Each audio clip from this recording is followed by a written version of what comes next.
It is Dr. Cruz's idea after conversing with Dr. Murray to proceed with the balloon pump for the two reasons that I just cited. Number one, Dr. Murray found a pulse. Number two, Dr. Murray requested that UCLA did not give up easily and try to save his life. Okay, now, you used the term good faith a little while ago. Is good faith a medical diagnosis? Not to my knowledge. Is it an indication for treatment? No. I mean, there was absolutely no reason whatsoever to do a balloon pump, was there?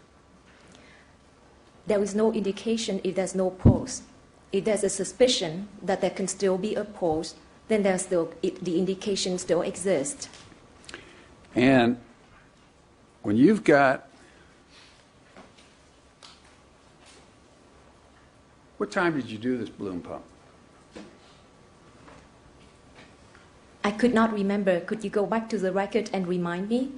But it was maybe, if I have to guess, Well, don't guess. You can estimate, or else you can go to the next step. This is my estimate. 5-7 minutes. As soon as we got the equipment, we put it in. I think that it's 5 or 7 minutes. When That's did you my get guess. the equipment? Our CCU charge nurse brought it down. Okay, when did that happen? Right away. After the... What time? 5 or 7 minutes is my guess. I don't have the record in front of me.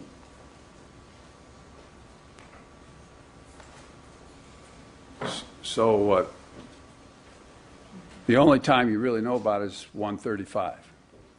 1:35 was when I started talking to Dr. Murray. Because at that point in time, you looked at your pager. That's correct. And other than that, you don't know any times. No. Just a moment, please. Sustained. It's argumentative as well. The answer is stricken. Disregard. Re-ask. Do you know any other times other than the 1:35? I could give you an estimate of time interval as to when we put in the balloon pump, and there was a time of death that we called. When did you put in the balloon pump?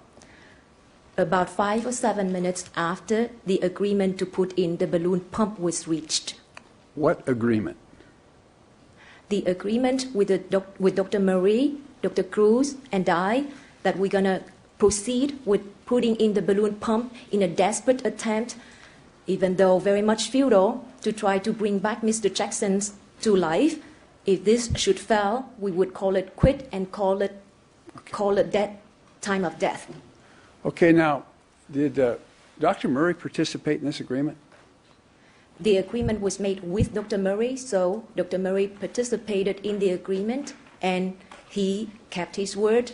And when the procedure showed to not be able to reach its desired miraculous effect of bringing him back to life, everybody agreed to call the time of death, including Dr. Murray.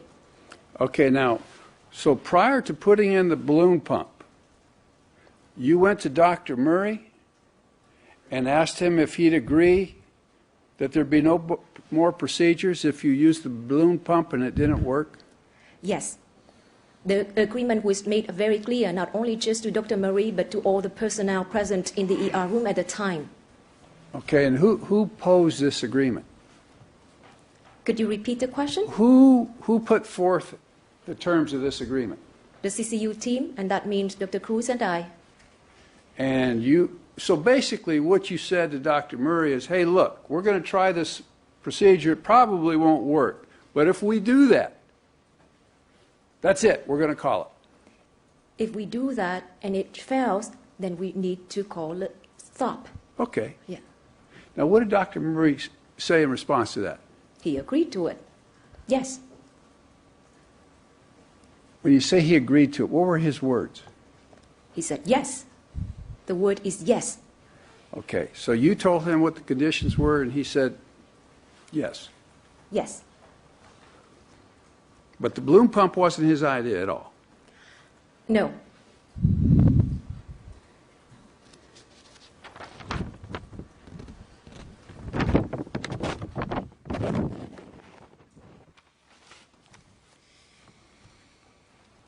If I could have just a minute, Your Honor. You may. And after talking with Dr. Murray. You went back and talked to Dr. Cooper. Did she then tell you the other drugs that Dr. Murray told her about? I did not ask Dr. Cooper as to other drugs being involved or not. Okay. That was one thing that I admitted. Now, Was if- I did ask Dr. Murray in my earlier conversation whether he attempted to use anything to reverse the effect of Ativan. What would be appropriate to reverse the effects of Ativan? Flumazenil. How much? Just give low, 1 milligram or something like that, and started The insert calls for 0.2 milligrams, doesn't it? 0.2 milligrams, yes. So that would be the appropriate dose to give. Yes, it is more the time. The purpose of using that was as soon as the patient was down from Ativan, to use that to prevent the further depression of the brain state, How fast? to Excuse me. prevent or delay the need to put the patient on the ventilator. So how fast after the patient stops breathing should it be used? Immediately. We're Okay. talking about seconds. Immediately. What is your window there? Would a minute later Seconds. be too late? Before the placement of the patient on the ventilator, the hope is to delay, to buy time, to get the equipment ready to intubate the patient. So if a doctor feels that the patient is suffering from the effects of Ativan, lorazepam, the appropriate procedure would be to IV inject 0.2 milligrams of flumazenil. Yes, we can And repeat the dose if it didn't work, but it has to be fast. The point is to try to reverse it in order to delay or not having to go to the need of intubating the patient. And how long? I've heard your previous testimony talk about window of opportunity. You know, time is of the essence. Yes, sir. How long from when the patient has a complication from lorazepam, how long does that window of opportunity last where you can achieve something by injecting 2 milligrams of flumazenil? 2 or 0.2? Well, 0.2, excuse me. Thank you, Your Honor. You're welcome.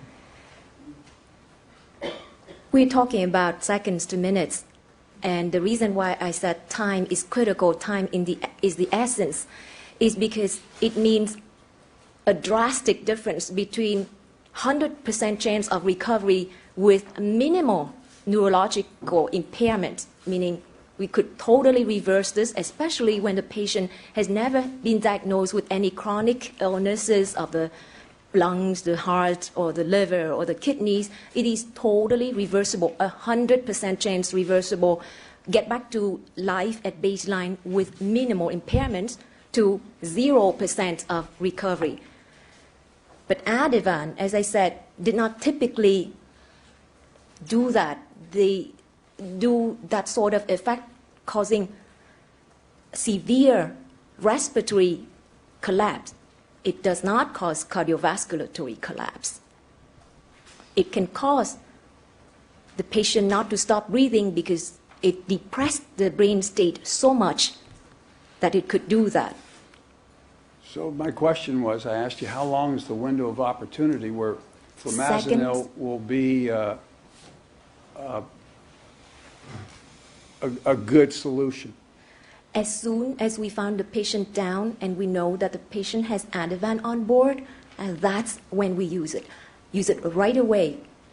As with any narcotics or sedatives that we use, if that sedative has an antidote, the antidote has to be available at hand for immediate usage. I know. You want to use it right away. Yes. My question is, how long is the window of opportunity where there is a good chance at success using it? Minutes. Seconds to minutes. Okay. Give me a number of seconds to a number of minutes. It depends on the dose and how it was given.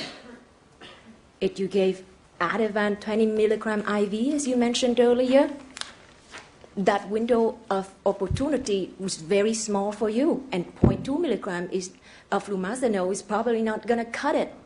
Okay. I'm asking you, not small or large or minutes to seconds.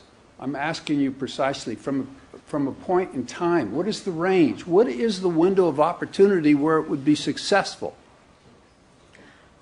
After you administer flumazenil, how do you going to tell that it is successful? Am I understanding you? After you've detected that the Ativan or the lorazepam Yeah. has caused a problem, and the patient, say, ceases to breathe,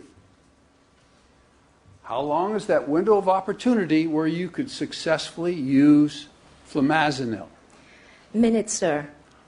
How many? 2, 3 minutes. Okay, after 2 or 3 minutes, the window of opportunity ceases and you can no longer achieve a desired result with flumazenil. Correct.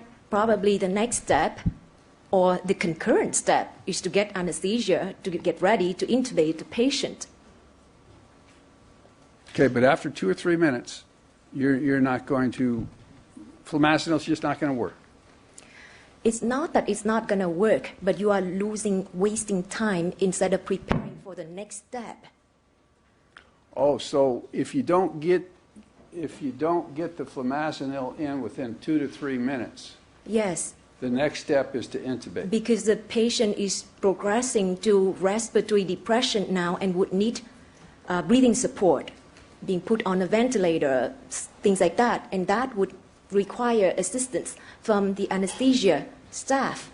So if 2-3 minutes pass by and flumazenil was still not around there, concurrently, actually, when we ordered flumazenil to be brought by the nurse or assistants, we had to get anesthesia to be on board with us. So if flumazenil came on time and achieved the desired effect, we may not need to intubate if the patient already woke up. If not, we would have to proceed very soon. So it was just minutes that we're talking about. Am I correct in assuming that with 4 milligrams of Ativan, you wouldn't expect to have an event that required flumazenil, would you? Not really, especially for a patient that has been so used to taking it. Now, if you use it on a really small, frail, petite lady for the first time, she's never been exposed to it, you may see that, but not in a person that has been accustomed to that sort of dose, because his drug tolerance would be a little bit higher. So a person that's somewhat tolerant to benzodiazepines, 4 milligrams of Ativan, you don't expect any complications, do you? Overruled. Do you understand the question? Could you repeat the question again? So if you have a person that's somewhat tolerant to benzodiazepines, has been using them over a period of years, you wouldn't expect 4 milligrams of Ativan to cause a problem like that would require flumazenil, would you? No. Let me clarify the question, because from what I hear the question, it looks like there is 2 stems to it. Would I expect a problem from 4 milligram Ativan IV? By problem, I assume that you say cardiovascular collapse and respiratory collapse. As I mentioned earlier, Ativan shouldn't cause cardiovascular collapse. It can cause patients to stop breathing, however, especially with large dose. Now, would it require flumazenil? If you see the patient is down and Ativan is the only thing, or other benzodiazepine is the only thing on board, use it. What do you lose? Use it while you're buying time to get the patient to be ready for intubation. But 4 milligram IV Ativan, we could use that for procedure, and I've never seen that we had to go to the need of using flumazenil to wake the patient back up or having to intubate the patient after just 4 milligram of IV, even though it is a moderate dose. It is not a large dose. If I could just ask you